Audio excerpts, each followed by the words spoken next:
Rekan-rekan paralegal, selamat berjumpa kembali dalam materi paralegal kita kali ini, yakni mengenai gugatan perselisihan hubungan industrial.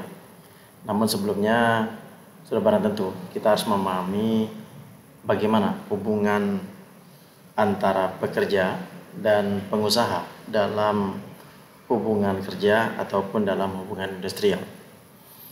Di Indonesia, undang-undang atau ketentuan perundangan yang mengatur tentang hubungan kerja antara pengusaha dan pekerja banyak diatur dalam beberapa peraturan perundangan. Salah satunya adalah Undang-Undang Nomor 13 Tahun 2003 tentang Ketenagakerjaan yang selanjutnya telah diubah menjadi Undang-Undang Nomor 6 Tahun 2023 tentang Cipta Kerja yang terkait dengan ketenagakerjaan, dan juga di Undang-Undang Nomor 2 Tahun 2004 yang mengatur tentang perselisihan hubungan industrial ataupun penyelesaian perselisihan hubungan industrial. Sebagaimana kita ketahui, hubungan kerja adalah hubungan antara para pengusaha dengan para pekerja atau pekerja yang mempunyai unsur pekerjaan, upah, dan juga perintah berdasarkan pada perjanjian kerja yang dibuat. Nah, dalam peraturan perundangan yang berlaku bahwa hubungan kerja antara pengusaha dan pekerja ada dibagi dalam dua kategori, yakni perjanjian kerja waktu tertentu dan perjanjian kerja waktu tidak tertentu.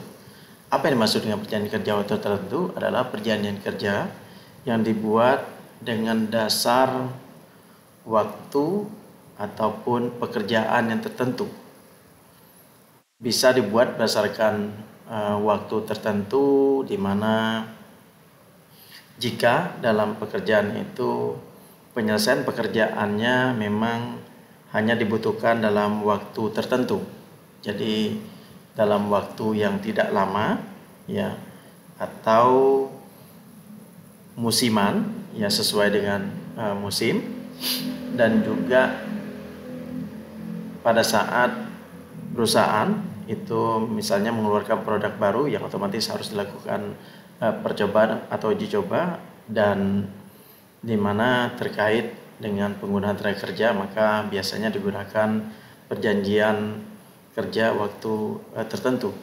Dan juga bisa juga dibuat PKWT itu untuk pekerjaan yang bisa diselesaikan sifatnya dalam waktu yang sementara ataupun yang memang pekerjaan sekali selesai. Ada beberapa ketentuan yang biasa terjadi pada PKWT atau beberapa prinsip dalam PKWT atau perjanjian kerja waktu tertentu ini. Yang pertama adalah bahwa untuk perjanjian kerja waktu tertentu itu tidak boleh mensyaratkan adanya masa percobaan kerja. Jika ada masa percobaan kerja dalamnya, maka perjanjian kerja dapat dinyatakan batal demi hukum. Lalu perjanjian kerja waktu tertentu itu wajib, ya, rekan-rekan, dicatatkan di pemerintah, ya, di Kementerian Ketenagakerjaan ataupun di provinsi terkait. Lalu PKWT ini ketentuannya maksimal hanya boleh selama 5 tahun. Ya, jadi masa kerjanya hanya maksimal 5 tahun. Lebih dari itu harus langsung naik ke PKWT. Lalu setiap berakhirnya masa PKWT ini, maka ada namanya uang kompensasi yang harus dibayarkan oleh pengusaha, ya, setelah berakhirnya waktu kerja dari PKWT ini. Ya, jadi dan itu sesuai dengan masa kerjanya. Ya, jadi untuk masa kerja yang di bawah 1 tahun atau di bawah 12 bulan, maka uang kompensasinya akan dihitung proporsional dan jika memang telah bekerja selama 12 bulan berturut-turut, maka uang kompensasinya adalah 1 bulan upah. Ya. Nah, masa kerja ataupun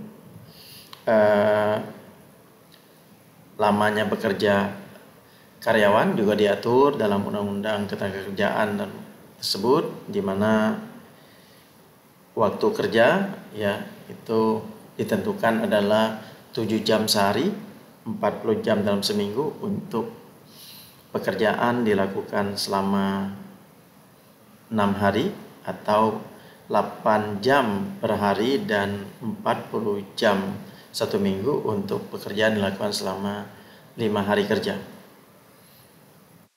Untuk itu maka pekerja akan mendapatkan upah ya dalam bentuk bulanan ataupun ada juga dalam bentuk pekerja harian ya, atau yang dinamakan pekerja yang mendapatkan upah berdasarkan kehadiran yang dibayar per hari ya, dinamakan pekerja harian. Lalu yang kedua ada yang namanya PKWTT, perjanjian kerja waktu tidak tertentu atau pekerja tetap ya, yang familiar disebutkan dalam perusahaan biasanya. Nah, lalu kemungkinan ya dalam perjalanan bekerja antara pengusaha dan pekerja kadang terjadi ya perbedaan pendapat, perbedaan sikap, perbedaan kebijakan, sehingga membuat atau memicu adanya perselisihan ya antara pekerja dan pengusaha. Beberapa penyebab dari perselisihan itu, yang pertama adanya perselisihan tentang hak ya, ada yang tentang perselisihan yang terkait dengan kepentingan ya, ada juga perselisihan yang terkait dengan adanya pemutusan hubungan kerja atau PHK. Maka dalam Undang-Undang Nomor 2 Tahun 2004 itu juga diatur ya bagaimana mekanisme penyelesaian perselisihan hubungan industrial.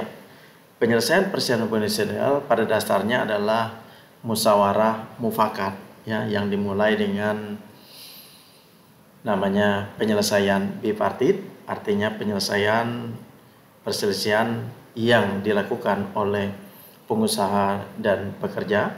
Namun jika upaya ini tidak bisa dilakukan, tidak terjadi, maka bisa dilakukan dengan penyelesaian hubungan kerja, penyelesaian perselisihan dengan tripartit namanya.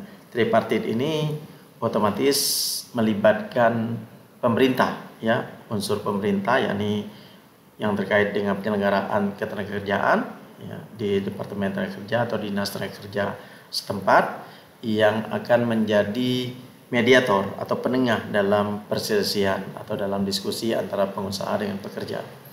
Lalu berikutnya ya, jika juga tidak bisa diselesaikan baik dengan tripartit yang melibatkan pemerintah maupun melibatkan di luar pengadilan yakni arbitrase misalnya seperti itu, bisa juga dilakukan dengan mengadukan ya penyelesaian ke pengadilan PHI, pengadilan perselisihan hubungan industrial ya, jadi mengadukan ke pengadilan setempat ya, jika terjadi permasalahan yang tidak bisa diselesaikan antara pengusaha dengan pekerja ya. Demikian yang dapat kami sampaikan untuk materi penyelesaian perselisihan ya hubungan industrial ataupun gugatan perselisihan hubungan kerja yang dapat dilakukan oleh para pekerja yang hubungannya dengan kepentingan mereka selama bekerja. Demikian, terima kasih. Wabillahi taufiq wal hidayah. Wassalamualaikum warahmatullahi wabarakatuh.